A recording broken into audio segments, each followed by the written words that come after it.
to be done to bring it back a little more? I noticed the term car count.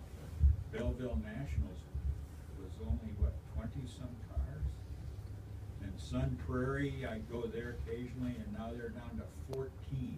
And I used to go in, they had 40, 42. Is it money? Is that the thing? Just doesn't pay enough? I don't. That's a tough question. I mean, I think there's times where you pointed out a few of them, but I'd point to Lawrenceburg Midget Week where we had 15 more cars than we've ever had throughout the week, and there's times that our car counts swell. I think car owners and racers, I guess, midget racers, I guess they're one and the same a lot of times in the midget stuff because a lot of guys own their own stuff. But I think it's just a change in mindset in racing. Guys, they don't want to go to Belleville because they don't have 3 or 4 motors. How many motors do you guys blow up at Belleville? A lot. Yeah, I think Keith ended up taking out 4 motors and putting 5 motors in cars. And I don't, it can happen anywhere. We go to Belleville because it's the biggest, baddest half mile in the country, and we want to beat each other at it. And but to somebody that's running their own deal, maybe they can't take that risk. But like I said, I think the midget landscape especially is changing. They've worked to co-sanction more races together. And I think at times Power Eye gets lifted into this. They have good car counts and things like that, but when they travel outside their little circle, what would be the reason for that? Well, my dad, he owns his own business, and they're on shutdown right now. They work at Subaru in Lafayette, Indiana, but he's been really busy with work, and we couldn't go. And I mean, that's all right. He pays for it. He makes the decision, which is fine with me. So sometimes it doesn't just have to do with going to Belleville. It's one of those things where it didn't work out. And it's a long.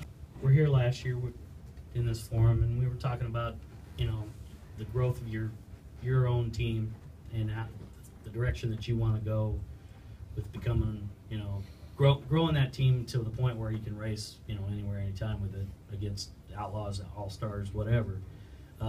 And you've had some developments in your life recently. You're about to be a father, and how is that going to affect the way you go about building your team, or will it in any way possible or any manner? Yeah, I mean, you try to think about it, but as with most things in life, it just happens, and you just work with what you got. So we're going to keep moving forward and doing what we're doing.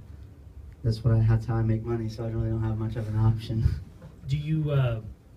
I guess what I'm asking is, you came a couple years ago. You made a concerted effort to go ASCS racing with your team, and then you decided last year to go ahead and race with the Hoffman Auto Racing, 69, and focus a little bit more on USAC as you build your team behind the scenes. And during that time, you almost won an outlaw race at Hofstadt. And so are you on track to do the things that you want to do in 2015, or is it just kind of open book right now? Yeah, I mean, the reason I did what I did last year is I knew I wasn't going to be able to just put a 410 in and go win as many races as I was in 360s or make as much money.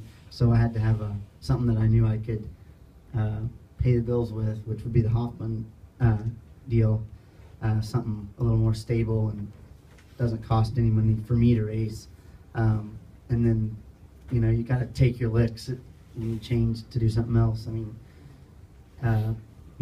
anyone who's raced in Ohio, he's kind of went through the same thing as I have. We grew up racing the same stuff, the same tracks.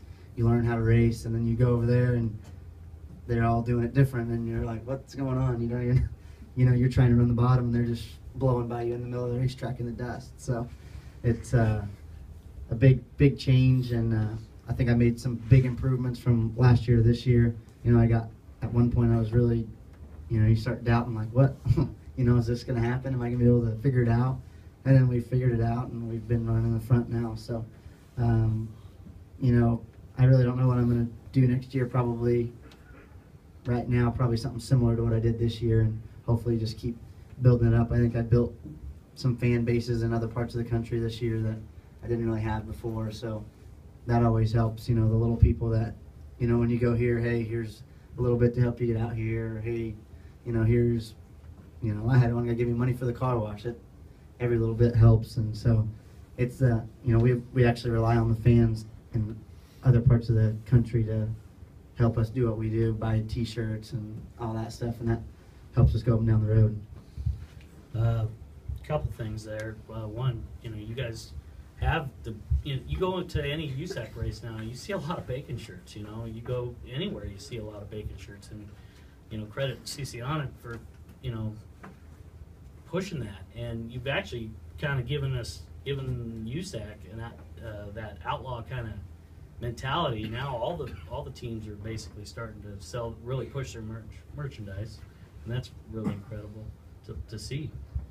Yeah, I mean, we have to run everything as a business, and most of the nights we make more money selling T-shirts than we do racing, because we have to, it's expensive to race, but so it just creates another form of income for us to let us be able to, drive all the way to Pennsylvania or Arizona to race my car, where if we had to rely on just the car, doesn't really work that way anymore. But you did see some success in PA this year, running with that Speed Week.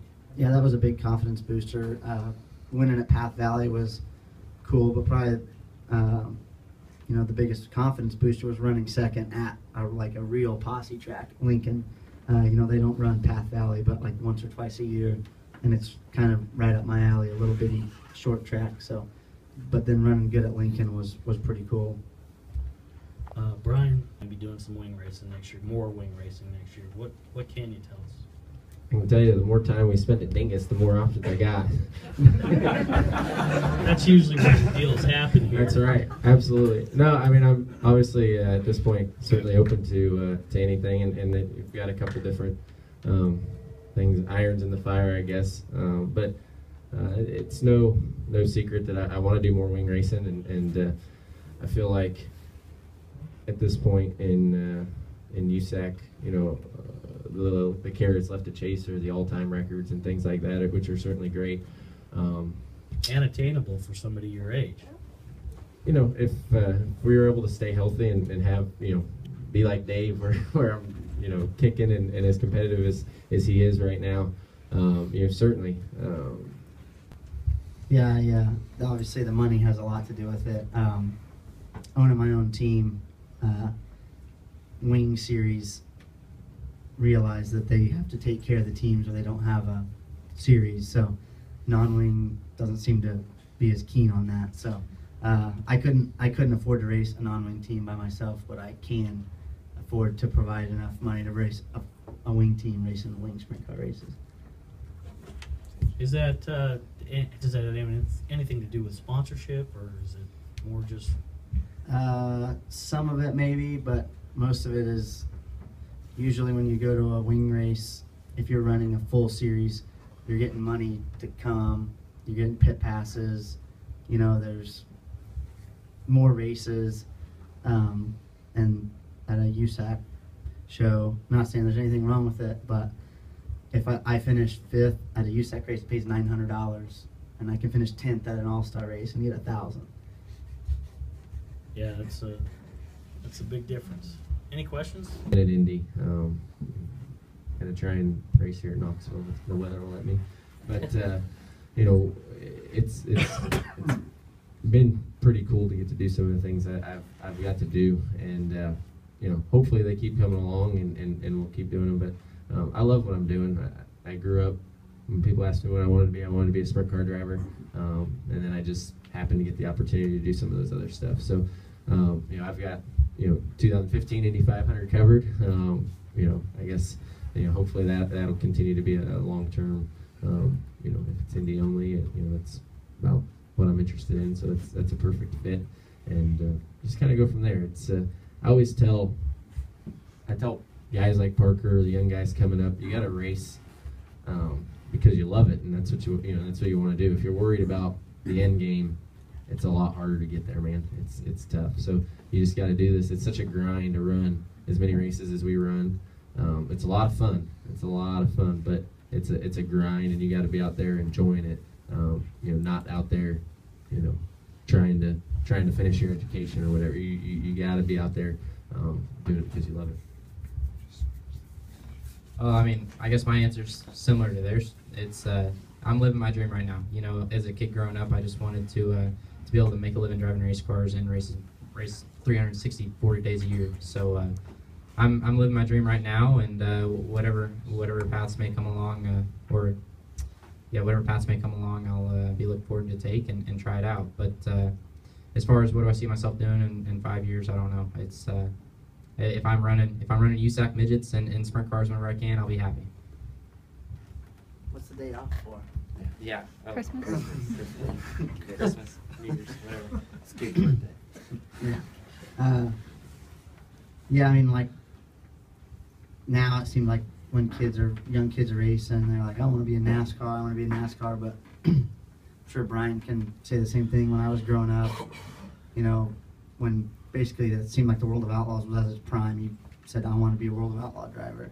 We didn't care about all the NASCAR stuff until like Jeff Gordon was pretty much the first NASCAR driver that really paid attention to. But I guess my goal would be eventually to have my own World of Outlaw team and run full-time with the Outlaws.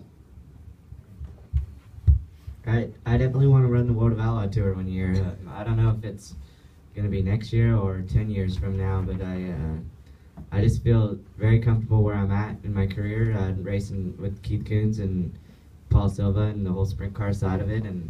But I want to push this sprint car side of it because I think I can, definitely help my career and just keep racing. And you can run a lot more wing races, I think, than you can, midget races.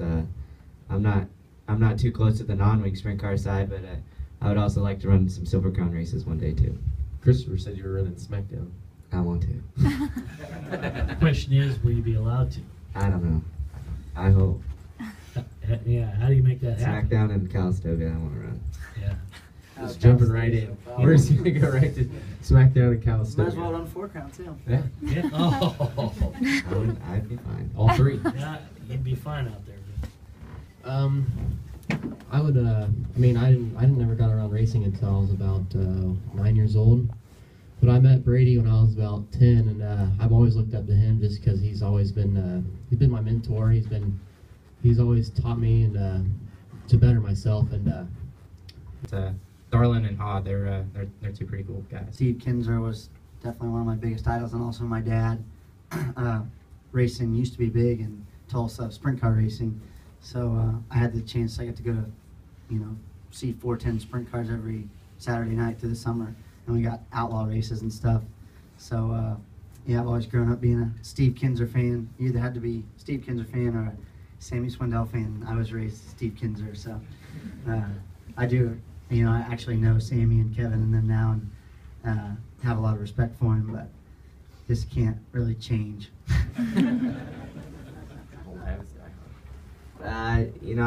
My first few sprint car races I got to watch, I really fell in love with the driving style of, Jack Hodenschild and Tim Kading and Tyler Walker. I just love their driving styles. But now that I've really Shows. yeah, until I start hurting myself. But now that I've really been around the sport, I've really looked up to Parnelli Jones. Just the success he's had and all the different race cars he's driven, and I've been really close to to him and his family, and then Jason Leffler. I got to hang around with him so much, and he that's when I really got to know who Parnelli was, and so it's Parnelli's probably the guy that I look up to now, and just every chance you get to spend with him, you just cherish those moments.